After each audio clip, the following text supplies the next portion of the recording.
राधे राधे, ओम नमः शिवाय। दोस्तों, स्वागत है आप सबका मेरे चैनल नीता क्रिएशन में। और आज है देवोत्थान एकादशी का महापर्व ना। सब सामान देखो कितने अच्छा मिला है, बढ़िया। इतना सुंदर सिंघाड़े, इतनी शकरकंदी, इतनी अच्छी हैं।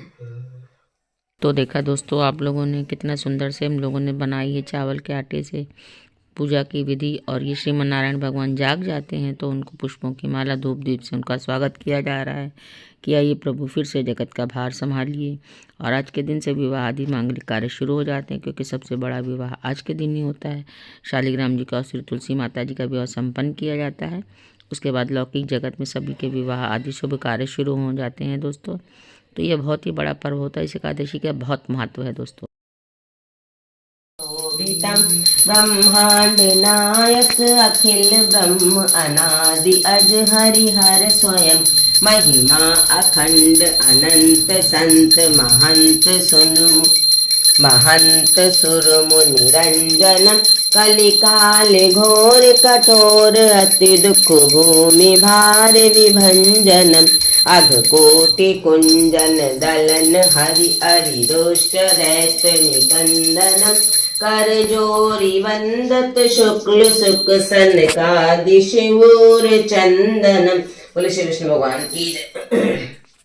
तथा कठिन तपस्या करने से होता है, उससे अधिक पुण्य एकादशी व्रत रखने से होता है। एकादशी व्रत रखने से शरीर स्वस्थ रहता है, अंतड़ियों की मैल दूर हो जाती है, हृदय शुद्ध हो जाता है, श्रद्धा भक्ति उत्पन्न हो जाती है। प्रभु को प्रसन्न करने का मुख्य साधन एकादशी का व्रत है। एकादशी व्रत करने वाले के पितृ कोने को त्याग कर स्वर्ग में चले जाते हैं। एकादशी व्रत करने वाले के 10 पुर के पितृ पक्ष के और 10 पुर के मातृ पक्ष के और 10 पुर के पत्नी पक्ष के वैकुंठ को जाते हैं। दूध पुत्र धन और कीर्ति को बढ़ाने वाले एकादशी का व्रत है। एकादशी का जन्म भगवान के शरीर से हुआ है। प्रभु के समान पतित पानी, अतः आपको लाखों प्रणाम है। मैं एकादशी आपको लाखों प्रणाम है। एकादशी व्रत की विधि। व्रतधारी को दशमी के दिन मांस तथा प्याज तथा मसूर की दाल इत्यादि निषेध वस्तुओं का त्याग करना चाहिए। रात्रि का आम के पत्ते लेकर चबा ले और उंगली से कंठ शुद्ध कर ले। वृक्ष से पत्ता तोड़ना भी वर्जित है, तो स्वयं पूरा पत्ता लेकर सेवन करे। फिर स्नान कर मंदिर में जाना चाहिए, गीता पाठ करना सुनना चाहिए।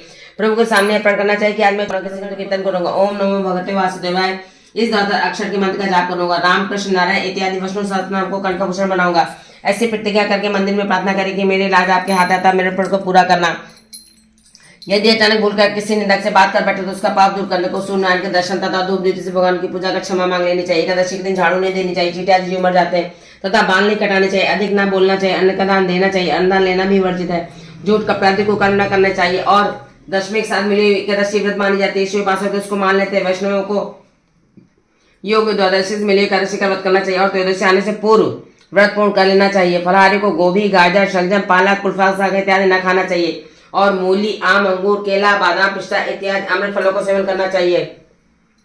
प्रत्येक वस्तु प्रभु को भोग लगाकर तथा तुलसी दल छोड़कर खानी चाहिए। द्वादशी के दिन ब्राह्मणों को मिष्ठान दक्षिणा से प्रसन्न कर परिक्रमा लेनी चाहिए।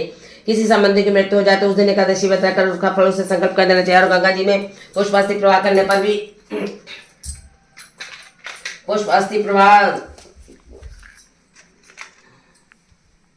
संकल्प कर देना चाहिए। और गंगा जी में पुष्पास्ति प्रवाह करने पर भी एकादशी व्रत कर फल प्राणी के निमित्त दे देना चाहिए। प्राणी मात्र को अंतर्यामी का अवतार समझकर किसी से छल कपट ना करना, मधुर भाषण करना और रूप संतोष कर लेना। संतोष का फल सदा मधुर होता है। सत्य भाषण करना, मन में दया रखना, इस विधि से व्रत करने वाले फल को प्राप्त करता है। बोले माता एकादशी की जय।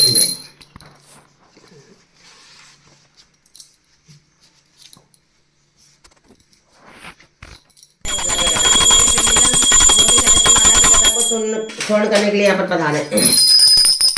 ब्रह्मा जी बोले कि हे मुनि श्रेष्ठ, अब आप पापों को नष्ट करने वाली तथा पुण्य और मुक्ति की देने वाली प्रबोधिनी एकादशी का महत्व सुनिए। भागीरथी गंगा मनुष्य को तब तक ही फल देती है जब तक कि कार्तिक मास की प्रबोधिनी एकादशी नहीं आती। तीर्थ, नदी, समुद्र आदि तभी तक फल देते हैं जब तक प्रबोधिनी एकादशी नहीं आती।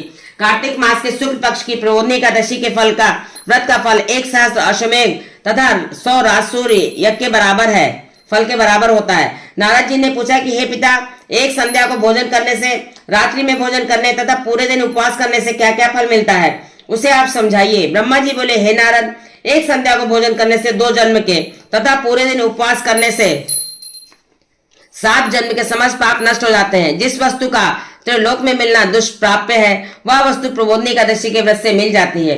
प्रबोधिनी एकादशी के व्रत के प्रभाव से सुमेरु पर्वत के समान महान पाप भी क्षण मात्र में ही नष्ट हो जाते हैं। अनेकों पूर्व जन्म के किए हुए बुरे कर्मों को प्रबोधिनी एकादशी का व्रत क्षण भर में नष्ट कर देता है।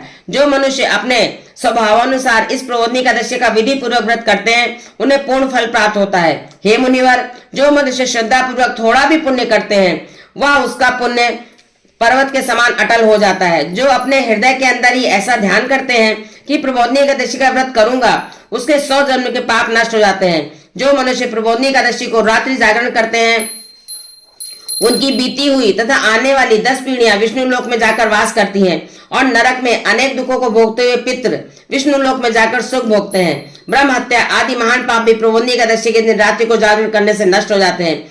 प्रबोधनी एकादशी को रात्रि को जागरण करने का फल अश्वमेध आदि यज्ञों के फल से अधिक होता है। समस्त तीर्थों में जाने तथा गौ स्वर्ण भूमि आदि के दान का फल कार्तिक मास की शुक्ल पक्ष की प्रबोधनी एकादशी के रात्रि के जागरण के फल के बराबर होता है। इस संसार में उसी का जीवन सफल है जिसने प्रबोधनी एकादशी के व्रत के द्वारा अपने कुल को पवित्र किया है। संसार में जितने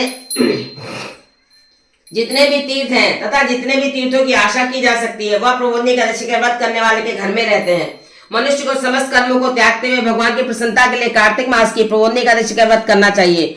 जो मनुष्य इस एकादशी के व्रत को करता है वह धनवान, योगी, तपस्वी तथा इंद्रियों को जीतने वाला होता है, क्योंकि वह एकादशी भगवान विष्णु की अत्यंत प्रिय है। इसके व्रत के प्रभाव से मनुष्य पुनः जन्म नहीं लेता है। इस व्रत के प्रभाव से कामिक, वाचिक और मानसिक तीनों प्रकार के पाप नष्ट हो जाते हैं। इस एकादशी के दिन जो मनुष्य भगवान की प्राप्ति के लिए दान, तप, होम, यज्ञ आदि करते हैं उन्हें अक्षय पुण्य मिलता है। प्रबोधनी एकादशी के दिन भगवान विष्णु की पूजा करने से बाल, यौवन और वृद्धावस्था के समस्त पाप नष्ट हो जाते हैं। इस एकादशी की रात्रि को जागरण करने का फल सूर्य ग्रहण के समय स्नान करने के फल के से सहस्त्र गुना अधिक होता है। मनुष्य जन्म से लेकर जो पुण्य करता है वह पुण्य प्रबोधनी एकादशी के व्रत के पुण्य के सामने व्यर्थ है। जो मनुष्य प्रबोधनी का व्रत नहीं करते उनके समस्त पुण्य व्यर्थ जाते हैं। इसलिए हे नारद, तुमको विधि पूर्वक विष्णु भगवान की पूजा करनी चाहिए। जो मनुष्य कार्तिक मास में धर्म प्राण होकर अन्य व्यक्तियों का अन्न नहीं खाते उन्हें चंद्रायण व्रत का फल मिलता है। कार्तिक मास में भगवान दान आदि से उतने प्रसन्न नहीं होते जितने की शास्त्रों की कथा सुनने से प्रसन्न होते हैं। कार्तिक मास में जो मनुष्य भगवान की कथा को थोड़ा बहुत पढ़ते हैं या सुनते हैं उन्हें 100 गौ के दान का फल मिलता है। जो मनुष्य अपने कल्याण के लिए विष्णु भगवान की कथा सुनते हैं वे अपने कुटुंब का उद्धार करके 1 सहस्त्र गौदान का फल पाते हैं। जो मनुष्य प्रबोधनी एकादशी के दिन विष्णु भगवान की कथा सुनते हैं उन्हें 7 द्वीपों के दान का फल मिलता है। जो विष्णु भगवान की भक्ति पूर्वक कथा सुनते हैं और कथा कहने वाले ब्राह्मण की यथोचित पूजा करते हैं तथा उसे संतुष्ट करते हैं वे उत्तम लोक को जाते हैं। इस पर नारद जी बोले कि हे ब्रह्मा जी, अब आप एकादशी के व्रत का विधान कहिए और कैसा व्रत करने से कौन सा पुण्य मिलता है वह भी समझाइए। ब्रह्मा जी बोले कि हे नारद, इस एकादशी के दिन मनुष्य को ब्रह्म मुहूर्त में उठना चाहिए और नदी, तालाब, कुआं आदि पर स्नान करके व्रत का नियम ग्रहण करना चाहिए। उस समय भगवान से विनय करनी चाहिए कि हे भगवान, आज मैं निराहार रहूंगा और दूसरे दिन भोजन करूंगा, इसलिए आप मेरी रक्षा करें। इस प्रकार विनय करके भगवान की पूजा करनी चाहिए और व्रत प्रारंभ करना चाहिए। उस रात्रि को भगवान के समीप गीत, नृत्य, बाजे तथा कथा कीर्तन से समय व्यतीत करना चाहिए।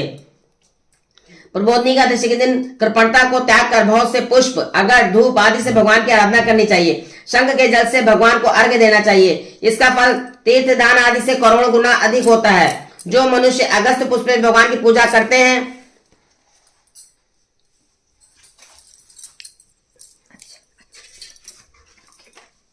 टीप दो इससे पूजा करते हैं टीका लगा दो। उनके सामने इंद्र भी हाथ जोड़ता है। कार्तिक मास में जो बिल्व पत्र से भगवान की पूजा करते हैं उन्हें अंत में मुक्ति मिलती है।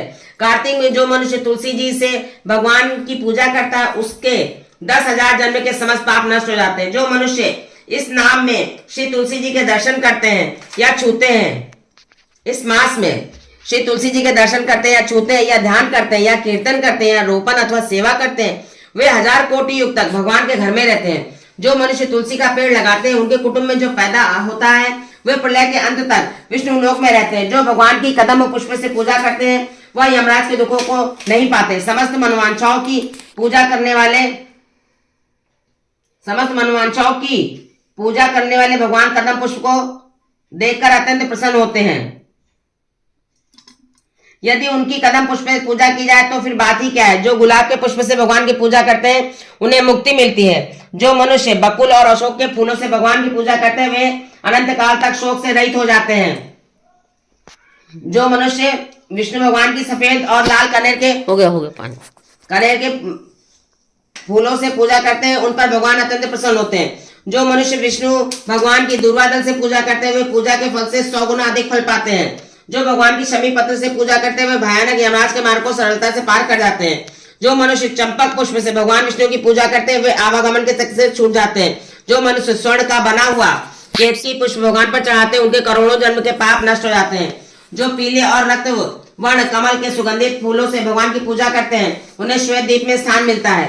इस प्रकार रात्रि में भगवान की पूजा करके प्रातःकाल शुद्ध जल की नदी में स्नान करना चाहिए। स्नान करने के पश्चात भगवान की प्रार्थना करते हुए घर आकर भगवान की पूजा करनी चाहिए। इसके बाद व्रत के लिए ब्राह्मणों को भोजन कराना चाहिए और दक्षिणा देकर मीठे वाक्यों द्वारा उनको विदा करना चाहिए। इसके उपरांत भोजन गौ और दक्षिणा से गुरु की पूजा करनी चाहिए और ब्राह्मणों को भूरियसी दक्षिणा देकर नियम को छोड़ना चाहिए। ब्राह्मण को रात्रि में भोजन करावे स्वर्ण सहित बैल दान करना चाहिए। जो मनुष्य रात्रि स्नान करते उन्हें दही और शहद दान करना चाहिए। जो मनुष्य फल की आशा करते उन्हें फल दान करना चाहिए। तेल की जगह घी और घी की जगह दूध और अन्नों में चावल दान करना चाहिए। जो मनुष्य इस व्रत में भूमि शयन करते उन्हें सब वस्त्रों सहित शैया दान करनी चाहिए। जो मौन धारण करते उन्हें स्वर्ण सहित तिल दान करना चाहिए। जो मनुष्य कार्तिक मास में उपाहन धारण नहीं करते उन्हें उपाहन दान करना चाहिए। जो इस मास में नमक त्यागते उन्हें शक्कर दान करनी चाहिए। जो मनुष्य नित्य प्रति देव मंदिर में दीप जलाते उन्हें स्वर्ण या तांबे के दीप को घी तथा बत्ती सहित दान करना चाहिए। जो मनुष्य चातुर्मास व्रत में किसी वस्तु को त्याग देते उन्हें इस दिन से पुनः ग्रहण करनी चाहिए। जो मनुष्य प्रबोधनी एकादशी के दिन विधि पूर्वक व्रत करते हैं उन्हें अनंत सुख मिलता है और अंत में स्वर्ग को जाते हैं। जो मानव चातुर्मास व्रत को बिना किसी विघ्न के पूरा कर देते हैं उन्हें दोबारा जन्म नहीं मिलता। जिन मनुष्यों का व्रत खंडित हो जाता है उन्हें दोबारा प्रारंभ कर लेना चाहिए। जो मनुष्य इस एकादशी के महत्व को सुनते व पढ़ते हैं उन्हें अनेक गौदान का फल मिलता है। बोलिए प्रबोधनी एकादशी माता की जय। एकादशी माता की जय। हमारी कथा एकादशी कथा का महात्मा मंत्र सभी कुछ संपूर्ण हो गया है। देख रहे हैं आप लोग कितना सुंदर नज़ारा लग रहा है। और अब हम लोगों ने आरती भी कर ली है और ये भोग प्रसाद देख रहे हैं आप। गन्ना, केला, खीरा, सिंघाड़ा, शकरकंदी, सेब आदि फल चढ़ाए जाते हैं और कान्हा जी के सामने भी दीप प्रज्वलित है। और ये हमारे श्रीमन नारायण के सामने देखिए भोग रखा हुआ, आंवला भी रखा हुआ है। ऋतु के अनुसार जितने भी फल होते हैं वो सभी चढ़ाए जाते हैं। इस प्रकार से देखिए कन्या का मंडप बनाया जाता है और इसको इस प्रकार से जो है सूप से ढका जाता है। ये माँ जननी जगदम्बा हैं। ये देखिए इस प्रकार से चारों तरफ से इसको जो है कन्या के से ढक दिया जाता है। अंदर देखिए किस प्रकार से हम दोनों जो सजाया हुआ है चावल के आटे से बनाया हुआ एकादशी। और इसमें देखिए फल, केला, सिंघाड़ा, आंवला, शकरकंदी सभी कुछ चढ़ाते हैं। फिर उसके बाद से देखिए सुषमा दीदी इस प्रकार से ये परात से ढक देती हैं और उसके बाद उसके ऊपर सूप ढक दिया जाता है। ये देखिए इस प्रकार से दोस्तों ये रात भर ऐसे ही ढका रहता है। और फिर उसके बाद सुबह उठ करके देवताओं को जगाते हैं, जो हम लोग कहते हैं उठो देव, जागो देव, बैठो देव। और एकादशी के दिन आज के दिन 11 दिए प्रज्वलित किए हैं। ये देखिए मैंने इसी प्रकार से पूरे घर में दिए जलाएंगे जैसे दीपावली में जलाए थे। मुख्य द्वार पर ये देखिए जल रहे हैं और ये हमारी फुलवारी में दिया जल रहा है। ये सामने हमारी और फुलवारी है, वहाँ पर भी ये 3 दिए जल रहे हैं दोस्तों। ये देखिए कितना सुंदर नज़ारा लगता है। दिए की रोशनी बहुत ही अच्छी लगती है। मेरे सभी पूर्वजों के सामने दिया प्रज्वलित है क्योंकि एकादशी तिथि का बहुत महत्व है। जैसे कि मैंने आपको बताया देवता जाग जाते हैं, सारे जगत में खुशियाँ मनाई जाती हैं। और इसी दिन खाटू श्याम बाबा जी का भी जन्मदिन मनाया जाता है दोस्तों। सदर में जब हम लोग रहते थे तो वहाँ जाते थे। ये देखिए छत पर इस प्रकार से दीप प्रज्वलित हैं, तो वो भोले बाबा के सामने भी दीप प्रज्वलित है दोस्तों। और एकादशी में खाटू श्याम बाबा जी का जन्मदिन मनाया जाता है, जो हारे के सहारे कहे जाते हैं। बहुत ही महत्व है उनका। और ये छत से मैं दियों का व्यू दिखा रही हूँ, देखिए कितना सुंदर लग रहा है। ये हमारे लक्ष्मी गणेश सरस्वती माता जी हैं, इनके सामने भी दीप प्रज्वलित है। और ये हमारी राधा रानी कान्हा जी जो सबके ऊपर अपनी कृपा दृष्टि बरसाते रहते हैं। ये देखिए बहुत ही सुंदर सा चित्र है इनका। और ये हमारे सूर्यदेव के 7 घोड़े हैं जो साहस के प्रतीक होते हैं, इंसान को ऊर्जा देते हैं सभी कुछ करने के लिए। तो इसी तरह से बने रहिए मेरे साथ। राधे राधे।